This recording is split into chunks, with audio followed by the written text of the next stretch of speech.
Class 10th के सभी विद्यार्थियों का आज की कक्षा रासायनिक अभिक्रियाएं एवं समीकरण क्वेश्चन आंसर सेशन में हार्दिक स्वागत है। तो आज हम लोग बचे खुचे नेक्स्ट क्वेश्चन को एक्सप्लेन करेंगे, ठीक है। इसी बात पे मैं कृष्णा और आप मुझे देख सकते हो कॉन्सेप्ट बीच पे। तो चलिए आज का क्वेश्चन शुरू करते हैं। सबसे पहला क्वेश्चन है जो आपके बुक में है कि जब लोहे की कील को कॉपर सल्फेट के विलयन में डुबोया जाता है तो विलयन का रंग क्यों बदल जाता है। ये आपके बुक का क्वेश्चन है और बहुत ही अच्छा क्वेश्चन है और इसको मैंने क्लास में बहुत ही अच्छे से यानी कि विस्तार से बताया है, ठीक है। यहाँ पे फिर से देख लो। तो क्वेश्चन क्या है, फिर से एक बार क्वेश्चन देखो। क्वेश्चन को पहले ध्यान से पढ़ो और फिर उसको अच्छे से दिमाग में लोड करो, फिर उसका आंसर देना शुरू करो, ठीक है। तो लोहे की कील को बोल रहा है जब हम कॉपर सल्फेट के विलयन में डालते हैं, ये है लोहा का कील जो कॉपर सल्फेट के विलयन में जब हम डालते हैं जो कि ब्लू कलर का होता है, तो विलयन का रंग बदल क्यों जाता है। मतलब वो ब्लू कलर का है, जैसे ही हम लोहे की कील को डालें तो क्या हुआ, विलयन का कलर क्या होता है, रंग होता है, बदल जाता है। कैसा रंग हो जाता है, हरे कलर का, हल्का हरे कलर का हो जाता है। और ये जो है, ये जो कील पे आपका ये लाल भूरे कलर का आपको जमा हुआ देखने को मिलता है, ठीक है। तो देखो ऐसा इसलिए होता है क्योंकि जैसे हम कॉपर सल्फेट में लोहे की कील को डालते हैं तो लोहा क्या करता है, कॉपर को उसके ही विलयन से भगा देता है, मतलब उसके ही सॉल्यूशन से निकाल देता है और खुद उसमें जाकर के जम जाता है, ठीक है। तो और ऐसा करने से क्या बन जाता है, फेरस सल्फेट बनता है और कॉपर को बाहर निकाल दिया जाता है। इसकी वजह से ही ये जो फेरस सल्फेट बनता है ना, इसकी वजह से ही आपका क्या होता है, सॉल्यूशन यानी कि विलयन का रंग जो होता है बदल जाता है और कैसा दिखने लगता है आपको, हल्के हरे कलर का दिखने लगता है। क्योंकि अब कॉपर सल्फेट रहा ही नहीं, क्या बन गया आपके पास, उत्पाद क्या बना, फेरस सल्फेट बना। तो फेरस सल्फेट बन गया तो उसका कलर कैसा होता है, हल्का हरा कलर का। इसीलिए आपको विलयन का कलर मतलब रंग चेंज मतलब बदला हुआ दिखता है, हल्का हरे कलर का दिखता है। तो अब आयरन कहाँ गया, मतलब लोहा कहाँ गया, वो एक्चुअली में क्या होता है, लोहा तो है ही, सॉरी कॉपर कहाँ गया, कॉपर क्या हुआ, लोहे के ऊपर जम जाता है। और यहाँ पे आपको नीचे देखने को मिलेगा बुरादे कलर का गिरा हुआ, या तो वो लोहे के ऊपर लाल भूरे कलर का जम जाता है या नीचे आपको ये देखने को मिलेगा, ठीक है। तो अब समझ में आया, अब इसको पढ़ लो। कॉपर सल्फेट के विलयन का रंग तब बदल जाता है जब उसमें लोहे की कील डाली जाती है, क्योंकि एक रासायनिक अभिक्रिया होती है जो अभी हुई। जैसे हम लोहे के कील को डाले कॉपर सल्फेट में तो क्या हुआ, एक रासायनिक अभिक्रिया हुआ और क्या हुआ, लोहा क्या किया, कॉपर को उसके ही विलयन से भगा दिया, उसके ही सॉल्यूशन से निकाल दिया। क्यों, क्योंकि लोहा जो था वो ज्यादा ताकतवर था और कॉपर क्या हुआ, कम ताकतवर था। इसीलिए ज्यादा ताकतवर कम ताकतवर को उसके ही घर से निकाल दिया, ठीक है। और क्या बना, फेरस सल्फेट जो कि हल्के हरे कलर का होता है। तो जब कॉपर सल्फेट रहा ही नहीं तो हमें ये नीला कलर कैसे दिखेगा, नहीं दिखेगा, वो खत्म हो गया ना। तो क्या बन गया, फेरस सल्फेट बन गया जो हल्के हरे कलर का होता है और कॉपर क्या हुआ, बेचारा साइड में निकल गया, ठीक है। कॉपर सल्फेट का विलयन Cu2+ आयन के कारण से नीले रंग का होता है। इस आयंस की वजह से उसका कलर क्या होता है, नीले कलर का होता है। लोहा कॉपर से अधिक क्रियाशील होता है, अधिक ताकतवर होता है, इसीलिए यह कॉपर को उसके लवण के विलयन से विस्थापित कर देता है, ठीक है। इससे आयरन सल्फेट बनता है जो हल्के हरे कलर का होता है। हाँ, और ऐसा करने से क्या होता है कि आयरन सल्फेट बन जाता है जो कि हल्का हरे कलर का होता है। कॉपर धातु लोहे की कील की सतह पर जम जाती है, ऐसा आपको देखने को मिलेगा। कॉपर जो है वो कहाँ जम गया, लोहे की कील के ऊपर या उसके नीचे। इसीलिए विलयन का रंग नीला धीरे धीरे फीका पड़ जाता है, वह हल्का हरा हो जाता है। यही वजह है कि क्योंकि कॉपर तो उससे निकल गया तो नीला कलर कैसे रहेगा, वो धीरे धीरे फीका पड़ जाता है, वो हल्के हरे कलर का हो जाता है। क्योंकि क्या बन गया सॉल्यूशन में, अब आपके पास कौन सा नया उत्पाद बना, फेरस सल्फेट बना, जिसकी वजह से ये होता है। और अच्छा ये अब बताओ कि ये तो ठीक है कि लोहा को जब हम कॉपर सल्फेट सॉल्यूशन में डाले तो कॉपर सल्फेट सॉल्यूशन से कॉपर को लोहा निकाल दिया, क्योंकि लोहा जो है ज्यादा क्रियाशील था, ज्यादा ताकतवर था, इसीलिए वो कॉपर को उसके ही सॉल्यूशन से निकाल दिया और खुद ही उसमें जाकर के बैठ गया। यानी कि ये पक्का दादागिरी वाला है, हम ज्यादा ताकतवर है तो तुमको तुम्हारे घर से निकाल देंगे, ठीक है। तो ऐसा क्यों हुआ, ये हम कैसे डिसाइड करेंगे कि कौन सा धातु ज्यादा ताकतवर है, कौन सा धातु कम ताकतवर है, वो इस टेबल की वजह से डिसाइड करेंगे। एक क्रियाशीलता श्रेणी होती है जो आप लोग पढ़े होंगे, जो मैं आपको बताई भी हूँ, ठीक है। क्रियाशीलता श्रेणी होती है जिसके अकॉर्डिंग उस टेबल में, उस ये श्रेणी में आपको धातु के नाम दिए होते हैं। जो सबसे ज्यादा क्रियाशील होता है, जो सबसे ज्यादा ताकतवर होता है, वो सबसे ऊपर होता है, और फिर जैसे उसकी ताकत घटते जाती है वैसे वैसे वो नीचे आते जाता है, ठीक है। तो उसी के अकॉर्डिंग बढ़ते से लेकर के घटते क्रम के अकॉर्डिंग, उसके ताकत के अकॉर्डिंग, ठीक है, क्रियाशीलता श्रेणी दी गई है, उसके अंदर धातु को रखा गया है। तो उससे हम लोग डिसाइड करते हैं, हम लोग उससे जानते हैं कि कौन सा धातु ज्यादा ताकतवर है और कम ताकतवर धातु को उसके विलयन से निकाल सकता है। तो इसी श्रेणी के अकॉर्डिंग हम सब कुछ समझते हैं। तो ठीक है, इस श्रेणी को देख लो, ठीक है, और इसको अपने दिमाग में फीड कर लो, क्योंकि रिएक्शंस में मतलब आपका जो अभिक्रिया होगा ना, उसमें ये बहुत काम आने वाला है, क्योंकि इसी के बेसिस पे आप डिसाइड करोगे कि कौन सा धातु दूसरे धातु को उसके ही सॉल्यूशन से निकाल देगा, ठीक है।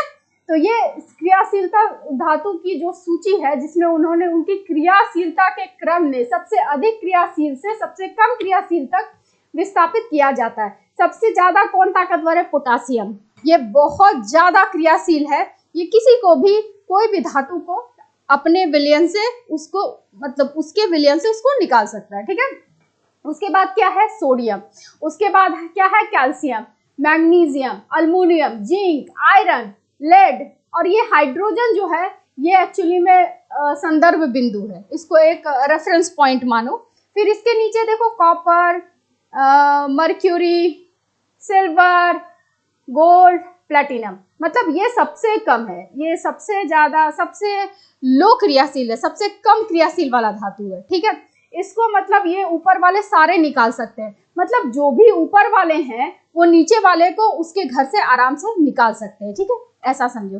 तो क्लियर है क्या हुआ एक्चुअली में? लोहे के कील को कॉपर सल्फेट के विलयन से डुबोया गया, तो कॉपर सल्फेट का विलयन का कलर क्यों चेंज हो गया? क्योंकि लोहा जो है अधिक ताकतवर था, इसीलिए कॉपर सल्फेट के सॉल्यूशन से, विलयन से कॉपर को लोहे ने धक्के मार के बाहर निकाल दिया और खुद उसमें घुस गया, जिसकी वजह से जब वो कॉपर रहा ही नहीं तो उसका कलर क्या हुआ? बदल गया। कैसा हो गया? हल्के हरे कलर का, क्योंकि नया उत्पाद जो बना, नया सॉल्यूशन जो बना वो है फेरस सल्फेट। तो फेरस सल्फेट का कलर होता है हरा, हल्का कलर का होता है, इसीलिए हरा हल्का कलर का हो गया। तो कॉपर कहाँ गया? कॉपर कहीं नहीं गया, वो इसी लोहे के ऊपर जम गया, या आपको इसके सतह पे मतलब हल्का लाल कलर का, मतलब भूरे लाल कलर का आपको इसके सतह पे जमा हुआ दिखेगा, या फिर लोहे के ऊपर दिखेगा। तो यही एक्चुअली वो क्रियाशीलता श्रेणी के अकॉर्डिंग हम लोग डिसाइड करते हैं कि कौन सा धातु किसको उसके विलयन से बाहर निकालेगा, ठीक है। चलते हैं दूसरे क्वेश्चन पे। अब नेक्स्ट क्वेश्चन है आपका क्रियाकलाप 1.10, जो आपके किताब में क्रियाकलाप 1.10 है, से भिन्न द्विविस्थापित अभिक्रिया का एक उदाहरण दीजिए। मतलब आपके किताब में एक क्रियाकलाप है 1.10, उससे भिन्न, उससे अलग आपको द्विविस्थापन अभिक्रिया का एक उदाहरण देना है। अब 1.10 में कौन सा एग्जाम्पल था? अगर आपको याद होगा तो मैंने आपको बताया था, उसमें था शायद सोडियम सल्फेट और बेरियम क्लोराइड आपस में अभिक्रिया कर रहे थे, और वो द्विविस्थापन अभिक्रिया का एक बेहतरीन एग्जाम्पल था। उसको मैं यहाँ पे आपको लिख देती हूँ।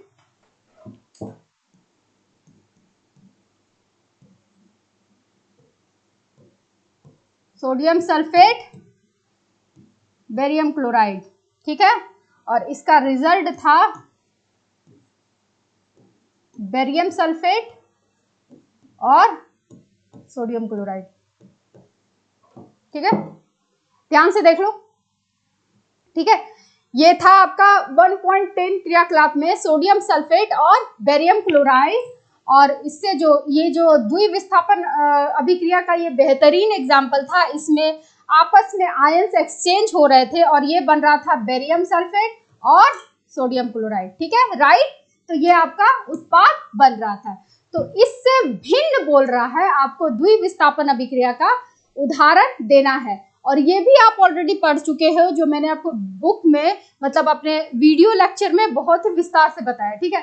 दूसरा है द्विविस्थापन अभिक्रिया का एग्जाम्पल लेड नाइट्रेट PbNO3 जो कि एक्वस फॉर्म में रहेगा, वो अभिक्रिया करेगा पोटासियम आयोडाइड से यानी कि Ki, ठीक है।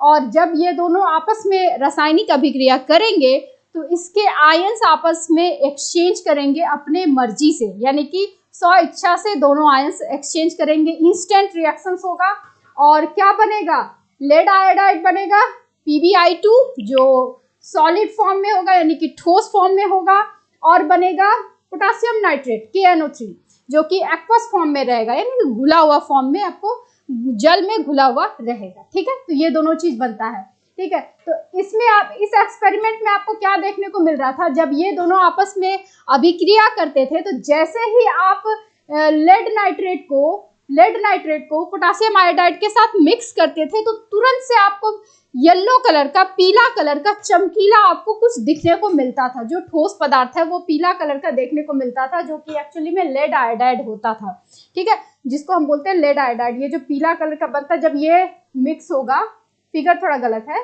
ठीक है, ये लेड आयोडाइड है PbI2, ठीक है। जब इसको आप इसमें Ki डालोगे, ठीक है, जब इसमें Ki डालोगे यानी कि पोटासियम आयोडाइड, लेड नाइट्रेट में पोटासियम आयोडाइड डालोगे तो तुरंत ही आपको देखने को मिलेगा लेड आयोडाइड जो कि चमकीला पीला कलर का होता है, क्योंकि वो जल में पूरी तरह से नहीं घुलता है, इसीलिए वो ठोस फॉर्म में आपका दिखता है, जो कि पीला कलर का, चमकीला कलर का आपको देखने को मिलता है, जो कि लेड आयोडाइड है। इसीलिए ये जल में नहीं घुलता। इसको हम किस नोटेशन से दिखाए, इससे, ठीक है, क्योंकि ये अवक्षेप के रूप में रह जाता है, इसीलिए इसको हम इस तरह से दिखाते हैं। और साथ में क्या बना, KNO3 यानी कि पोटासियम नाइट्रेट जो इसी जल में घुला हुआ रहेगा, ठीक है, क्लियर है। अब इसको देख लो, इसका ऑब्जर्वेशन, लेड आयोडाइड का चमकीला पीला अवक्षेप तुरंत बनता है। यह एक स्पष्ट और प्रत्यक्ष संदेश है कि यह एक द्विविस्थापन अभिक्रिया है, क्योंकि ये तुरंत बनता है ना, आयंस तुरंत एक्सचेंज हुए ना। कैसे एक्सचेंज हुए, यानी कि यह देखो PbI2, ठीक है, ये दोनों एक्सचेंज हुआ और ये दोनों एक्सचेंज हुआ, ठीक है, यानी कि देखो Pb2 प्लस आयंस और उससे क्या निकलेगा NO3 माइनस, ठीक है, और इससे क्या क्या निकलेगा K प्लस I माइनस, ठीक है। अब ये दोनों आपस में एक्सचेंज कर लेंगे आयंस को, पॉजिटिव नेगेटिव आपस में एक्सचेंज कर लेंगे और ये बनेगा। तो ये एक बेहतरीन एग्जाम्पल है द्विविस्थापन अभिक्रिया का, जो इसको छोड़ करके ये वाला एक एग्जाम्पल बेहतरीन एग्जाम्पल है। तो यही आपसे पूछा था कि क्रियाकलाप 1.10 में जो आपके पास एग्जाम्पल दिया हुआ है, उदाहरण दिया हुआ है द्विविस्थापन अभिक्रिया का, उसको छोड़ करके दूसरा उदाहरण आपको देना है जो ये है, ठीक है। दो यौगिक के बीच में आयनों का आदान प्रदान होता है, इसीलिए ये क्या है, द्विविस्थापन अभिक्रिया है, ठीक है।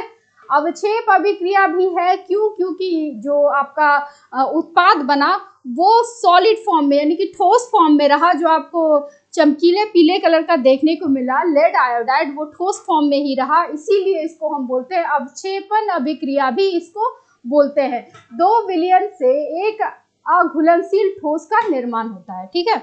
मतलब इसको क्यों बोले अवक्षेपन अभिक्रिया, क्योंकि दो विलयन से एक ठोस पदार्थ मिला जो अघुलनशील होता है, विलयन में घुलनशील नहीं होता, इसीलिए हम इसको क्या बोले, अवक्षेपन अभिक्रिया भी बोले, ठीक है। चलते हैं अब दूसरे प्रश्न के तरफ। अब दूसरा प्रश्न है आपका, निम्नलिखित अभिक्रियाओं में उपचयित तथा अपचयित पदार्थों की पहचान कीजिए। उप्स, ठीक है, उपचयित और अपचयित पदार्थों की पहचान कीजिए। तो आपका ये जो अभिक्रिया है इसमें आपको बस इतना बताना है कि किसका उपचयन हो रहा है और किसका अपचयन हो रहा है, ये आपको पहचान करके लिखना है, बस इतना सा ही काम, ठीक है। तो ये बहुत इजी है, इसमें ज्यादा टाइम नहीं लगेगा। देखो इसमें क्या है, आपका अभिक्रिया है सोडियम जब ऑक्सीजन से अभिक्रिया करता है यानी कि रासायनिक अभिक्रिया करता है तो बनता है सोडियम ऑक्साइड, ठीक है, Na2S, जो कि एक सॉलिड यानी कि ठोस होता है। तो अब इसमें अपचयन और उपचयन किसका हुआ, उपचयन का मतलब क्या होता है, ऑक्सीजन को पाना, इलेक्ट्रॉन्स को खोना, हाइड्रोजन को खोना, इस तरह से याद रखो। यानी कि उपचयन हमेशा ऑक्सीजन को पाना, बाकी सबको खोना ही है, एक तरह से ऑक्सीजन को पाया, इलेक्ट्रॉन्स को खोया, हाइड्रोजन को खोया। तो यहाँ पे ऑक्सीजन को कौन पा रहा है? सोडियम पा रहा है, देखो सोडियम पा रहा है ना। तो ये तो क्लियर है कि सोडियम का उपचयन हुआ, यानी कि सोडियम का ऑक्सीडेशन हुआ, ठीक है। सोडियम क्या हुआ? उपचयन हुआ। अब दूसरे में क्या है? दूसरा क्या है? ऑक्सीजन। ऑक्सीजन भैया ऑक्सीजन का अपचयन हुआ। अब बोलो कैसे? आप बोलोगे कि ऑक्सीजन को पाना तो उपचयन होता है, तो फिर ऑक्सीजन का अपचयन कैसे हुआ? राइट, देखो हम बोले थे कि उपचयन का मतलब ऑक्सीजन को पाना। ऑक्सीजन को पाना, कोई धातु अगर ऑक्सीजन को पाया, इलेक्ट्रॉन को खोया, हाइड्रोजन को खोया, तो उसका बोले उस धातु का उपचयन हुआ, ठीक है। यहाँ पे सोडियम तो ऑक्सीजन को पाया, सोडियम ऑक्सीजन को पाया, यानी कि एक तरह से वो इलेक्ट्रॉन को खोया, और किसको खोया? हाइड्रोजन को भी खोया, मतलब इनडायरेक्ट। यहाँ पे आपको देखो ये ऑक्सीजन को पाया, एक कंडीशन तो वेरीफाई हुआ, ठीक है। तो ऑक्सीजन को पाया तो इसका तो उपचयन हुआ, लेकिन ऑक्सीजन का खुद का अपचयन हुआ कैसे? क्योंकि अपचयन का मतलब होता है इलेक्ट्रॉन्स को पाना, हाइड्रोजन को पाना और ऑक्सीजन को खोना। तो खैर यहाँ पे ऑक्सीजन तो नहीं खो रहा, लेकिन आप इसमें सोचो कि ऑक्सीजन जो है ना वो हमेशा इलेक्ट्रॉन्स को लेता है, हमेशा इलेक्ट्रॉन्स को गेन करता है, वो उसको इलेक्ट्रॉन से बहुत मोहब्बत है, वो हमेशा इलेक्ट्रॉन्स को लेता है, ठीक है। तो एक तरह से आप इसको समझ सकते हो। तो ऑक्सीजन जो है उसका अपचयन इसीलिए हुआ क्योंकि वो इलेक्ट्रॉन्स को गेन कर रहा है। इलेक्ट्रॉन्स को क्या कर रहा है? गेन कर रहा है। 2 माइनस से 2 मतलब O से 2 प्लस हो गया, तो यानी कि वो इलेक्ट्रॉन्स को गेन कर रहा है, इसीलिए इसका क्या हुआ? अपचयन हुआ। क्लियर है? कोई डाउट? समझ में आया?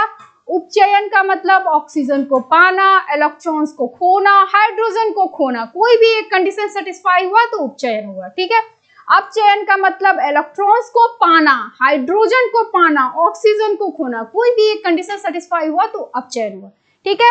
यहाँ पे क्लियर है? सोडियम चूंकि ऑक्सीजन को पा रहा है तो इसका उपचयन हुआ, ऑक्सीजन चूंकि इसका जो है इलेक्ट्रॉन्स गेन कर रहा है, इलेक्ट्रॉन्स को पा रहा है, इसीलिए इसका अपचयन हुआ, ठीक है। क्लियर है? नेक्स्ट क्वेश्चन पे चले।